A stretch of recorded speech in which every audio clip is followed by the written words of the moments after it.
अंमलबजावणी धनगर एसटी आरक्षण अंमलबजावणी आज या ठिकाणी नॅशनल हायवेवरती सकल धनगर समाज बांधव जामखेडच्या वतीनं या ठिकाणी जे आमचे बांधव जालना या ठिकाणी धनगर एसटी आरक्षण अंमलबजावणी होण्याकरिता गेल्या 15 दिवसापासून उपोषणात बसले त्यांच्या आमचे दीपक ओबराडे यांच्या समर्थनार्थ आज या ठिकाणी आज नॅशनल हायवेवरती आज रस्ता रोको आंदोलन या ठिकाणी करत आलेलं आहे।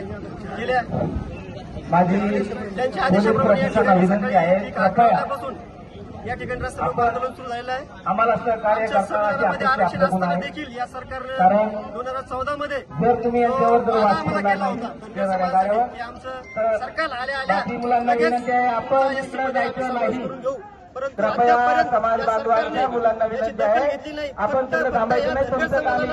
फसवणीचं काम या सरकारने केलं म्हणून आमचे बंधू आमचे आदरणीय आमचे नेता या ठिकाणी उपोषणास बसलेले आहेत। त्यांच्या या ठिकाणी आम्ही रस्ता रोको आंदोलन जय मला अरे त्या माणसाकडे बघा, तुम्ही इकडे बघा.